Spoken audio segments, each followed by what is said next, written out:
सिर्फ और सिर्फ स्किल हासिल कर लेना ही माइंड के लिए काफी नहीं है।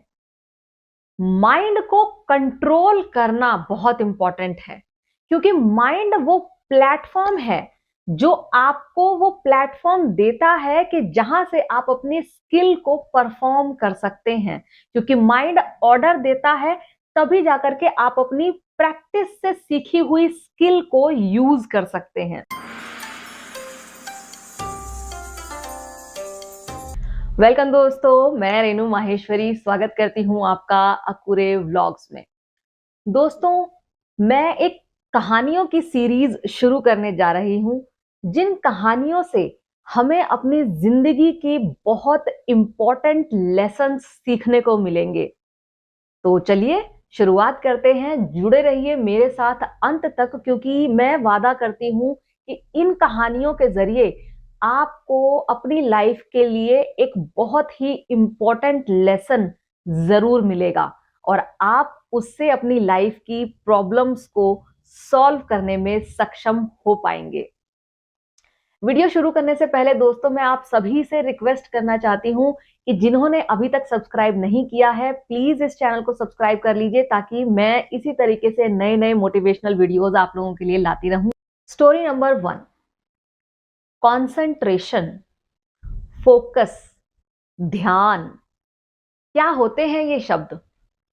ये सिर्फ शब्द हैं या एक्चुअल में इनका कोई मीनिंग भी है? कैसे हम जान सकते हैं अपनी लाइफ में कि सही मायने में ध्यान किसे कहते हैं, कॉन्सेंट्रेशन किसे कहते हैं, और अपनी फोकस पावर को हम कैसे बढ़ा सकते हैं? जानते हैं इस कहानी के जरिए। एक बार की बात होती है दोस्तों, एक ज़ेन मास्टर अपने स्टूडेंट को आर्चरी सिखा रहे होते हैं, तीर धनुष। क्योंकि वहां ध्यान की प्रक्रिया को एक्शन के जरिए सिखाया जाता है, मार्शल आर्ट्स के जरिए सिखाया जाता है। तो वो ज़ेन मास्टर अपने स्टूडेंट्स को तीरंदाजी का हुनर सिखा रहे थे। उनके जो मास्टर थे वो इतने महारत हासिल किए हुए थे कि जब वो एक तीर चलाते थे तो उसके बाद दूसरा तीर इमीडिएटली चला करके उस पहले वाले तीर के 2 टुकड़े कर दिया करते थे। उनके शिष्यों में से एक शिष्य ने ये महारत हासिल कर ली थी अपने बहुत सारे प्रैक्टिस और लगन के बाद। वो भी एक तीर चलाकर और उसके तुरंत बाद ही दूसरा तीर चलाकर उस पहले वाले तीर को 2 हिस्सों में बांट दिया करता था। जब उसने ऐसा करना शुरू कर दिया तो उसको लगने लगा मैं तो अपने मास्टर की तरह हो गया, और उसको बहुत घमंड हो गया था अपने इस हुनर के ऊपर, इस काबिलियत के ऊपर। और वो सभी को नीचा दिखाने लगा था, अपने जो साथ के शिष्य थे उन सभी को वो बहुत नीचा दिखाने लगा था। ये बात उनके ज़ेन मास्टर को पता चली। ज़ेन मास्टर ने सोचा ये तो ठीक तरीका नहीं है, क्योंकि हम शिष्यों को यहाँ पर घमंड करना नहीं सिखाते, हम यहाँ शिष्यों को जीवन के लिए तैयार करते हैं और उसमें अहंकार एक बहुत बड़ी बाधा होती है। तो ज़ेन मास्टर ने निश्चय किया कि इस बच्चे को हमें शिक्षा देनी पड़ेगी। उन्होंने सभी शिष्यों को ले जा करके एक नदी किनारे पे खड़ा किया और उस नदी के अंदर मगरमच्छ थे और नदी के ऊपर एक पेड़ गिरा हुआ था। नदी इस तरह बह रही थी और पेड़ इस तरीके से उस पे गिरा हुआ था। उस पेड़ के ऊपर से गुजर के दूसरी तरफ जाना था, और जब नदी पे से गुजरना है तो पेड़ के ऊपर खड़े होकर के तब तीर चलाना है और तब उस तीर के 2 टुकड़े करने हैं। ये चैलेंज उन्होंने उन शिष्यों को दिया कि आपको ये करना है। और वो जो पेड़ गिरा हुआ था वो बहुत हिल रहा था, बहुत ज्यादा हिल रहा था। तो उनके जो ज़ेन मास्टर थे, पहले उन्होंने उस पेड़ के ऊपर जाकर के वहां खड़े होकर एक तीर चलाया और उस तीर को दूसरा तीर चलाकर 2 हिस्सों में बांट दिया और बहुत शांति से दूसरी तरफ चले गए। अब उन्होंने नाम लिया अपने उस शिष्य का जो कि अपने आप को सोच रहा था कि मैं तो अपने गुरुजी जैसा महारत हासिल कर लिया है। वो आया। अब जब वो उस पेड़ के ऊपर आया, वो पेड़ इतना ज्यादा हिल रहा था कि उसको बहुत ज्यादा डर लगने लगा। वो कांपने लगा और पसीने पसीने हो गया। उससे धनुष उठाया ही नहीं जा रहा था। वो सोच रहा था सिर्फ अपने डर के बारे में कि मैं अगर नीचे गिर गया तो मगरमच्छ मुझे खा जाएंगे, मैं बचूंगा ही नहीं। ऐसी सिचुएशन में उससे तीर ही नहीं चलाया गया और उस एक पहले वाले तीर को दो टुकड़ों में बांटने के लिए दूसरा तीर चलाना तो बहुत दूर की बात थी। वो अपने गुरुजी से फरियाद करने लगा, गुरुजी मुझे यहां से निकाल करके ले चलिए, आप जो बोलेंगे मैं वो करूंगा, पर मुझे यहां से निकाल के ले चलिए, मुझे बहुत डर लग रहा है, मैं तीर नहीं चला सकता। गुरुजी आए, उसका हाथ पकड़ा और उसको वहां से लेकर के चले गए। उसके बाद उन्होंने शिष्य को समझाया कि जो स्किल आपने हासिल की है ये अभ्यास के जरिए हासिल की जा सकती है, लेकिन सिर्फ और सिर्फ स्किल हासिल कर लेना ही माइंड के लिए काफी नहीं है। माइंड को कंट्रोल करना बहुत इंपॉर्टेंट है, क्योंकि माइंड वो प्लेटफॉर्म है जो आपको वो प्लेटफॉर्म देता है कि जहां से आप अपनी स्किल को परफॉर्म कर सकते हैं। क्योंकि माइंड ऑर्डर देता है तभी जाकर के आप अपनी प्रैक्टिस से सीखी हुई स्किल को यूज कर सकते हैं। लेकिन जैसा कि अभी आपने देखा कि वो हिलती हुई सिचुएशन में वो अपने स्किल के ऊपर कॉन्सेंट्रेट ही नहीं कर पा रहा था, वो ध्यान ही नहीं लगा पा रहा था। तो ऐसे कंसंट्रेशन का, ऐसे फोकस का कोई मतलब ही नहीं रह जाता अगर आपका माइंड स्थिर नहीं है। तो इंपॉर्टेंट चीज ये है कि अपने माइंड को कंट्रोल करना सीखिए। इस कहानी से दोस्तों हमें दो शिक्षाएं मिलती हैं। पहली कि जब हम किसी चीज को सीख लेते हैं और उस चीज में महारत हासिल कर लेते हैं तो हमें उसके लिए अहंकार नहीं करना चाहिए और अपने आसपास के लोगों को नीचा नहीं दिखाना चाहिए। क्योंकि हर किसी के सीखने का समय, सीखने की रुचि और सीखने की क्षमता अलग अलग होती है। जिस तरीके से आइंस्टाइन ने बहुत अच्छा एग्जाम्पल दिया था कि जो पानी में रहने वाली शार्क है उसे कितना भी ट्रेन कर लो, कितना भी सिखा लो, लेकिन वो पेड़ पर नहीं रह सकती। इसी तरीके से आसमान में उड़ने वाले बाज को कितनी भी ट्रेनिंग के बाद समुद्र में तैरने को कहा जाए तो वो नहीं तैर पाएगा। तो हर किसी की अपनी क्षमताएं होती हैं और हर किसी को सीखने में अपना एक समय लगता है। तो अपने सीखे हुए ज्ञान को कभी भी अहंकार में मत बदलने दीजिए, क्योंकि अहंकार ही वो कारण है जो आपको टॉप पर ले जा करके वहां से गिरा देने में पूरी तरह से काबिल है और वो क्षण भर नहीं लगाता। तो अहंकार को त्याग कर अपने सीखे हुए स्किल को और निखारते रहिए और दूसरों की हेल्प करिए उन्हें और सीखने में। और दूसरा लेसन हमने इससे सीखा कि जब हम किसी भी अचल परिस्थिति में होते हैं, जब सारी चीजें हमारे अनुकूल हैं, हमारे हिसाब से चल रही हैं, जैसा हम चाहते हैं वैसा हो रहा है, उस सिचुएशन में हम अपने ऊपर कंट्रोल रख पाते हैं, अपने गुस्से पर कंट्रोल रख पाते हैं, अपने विचारों पर कंट्रोल रख पाते हैं, अपनी कही हुई बात पर कंट्रोल रख पाते हैं। लेकिन जैसे ही जरा सी सिचुएशन चेंज हो जाती है, जैसे वो पेड़ का एक तना वहां गिरा हुआ था, वो हिल रहा था, वो हमारे विपरीत सिचुएशन हो जाती है।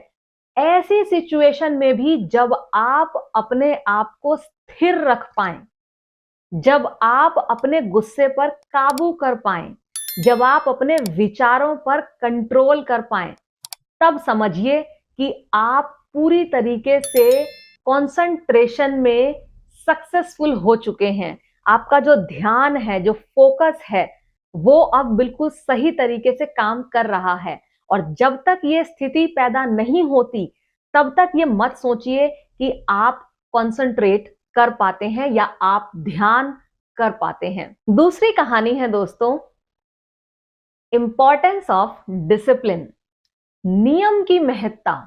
एक बार की बात होती है, एक शिवलिंग के ऊपर एक ब्राह्मण डेली बहुत ही शिद्दत से पूजा पाठ किया करता था। वो उनको श्रृंगार करता, उनको नहलाता, उन पर फूल चढ़ाता, उन पर फल चढ़ाता और उनके सामने स्तुति करता, उनकी वंदना करता, उनसे प्रार्थना करता, बहुत ही लगाव से और बहुत ही प्रेम भाव से वो उनकी पूजा किया करता था। पूजा करते करते 12 साल का समय बीत गया। अब 12 साल बीतने में सिर्फ एक दिन ही बाकी था। वहीं दूसरी तरफ एक दूसरा आदमी जो डेली शिवलिंग पर डंडा मार के आता था, और वो एक भी दिन मिस नहीं करता था, क्योंकि उसको शिवलिंग से मतलब भोले भगवान से बहुत ही नफरत थी, गुस्सा था कि ये मेरा सब काम बिगाड़ देते हैं और मेरे लिए आज तक इन्होंने कुछ भी अच्छा नहीं किया। तो वो डेली जाके एक डंडा मार आता था। अब क्या हुआ कि कोई भी काम आए बीच में, कोई भी चीज आए बीच में, लेकिन वो हमेशा जाके उनको एक डंडा मार के आता था। अब जब 12 साल इसको भी पूरे होने वाले थे, तो भगवान ने सोचा कि चलो आज थोड़ी सी परीक्षा ली जाए। 12 साल इसको भी होने वाले हैं जो इतनी लगाव से मेरी पूजा करता है, और 12 साल इसको भी होने वाले हैं जो बिना एक दिन बीच में गैप किए मुझे डेली डंडा मारने आता है।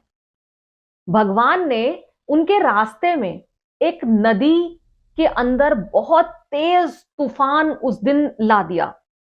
अब इतना तेज तूफान था और इतनी तेज बारिश के साथ वो नदी का पानी उफन रहा था कि ब्राह्मण नदी के उस पार जाने की सोच तो रहा था कि मैं जाऊं, वहां पूजा करूं, लेकिन इतना तेज पानी का बहाव देख करके वो थोड़ा घबरा गया और फिर सोचने लगा कि इतने सालों से तो मैं पूजा कर ही रहा हूं, एक दिन नहीं जाऊंगा तो क्या फर्क पड़ जाएगा।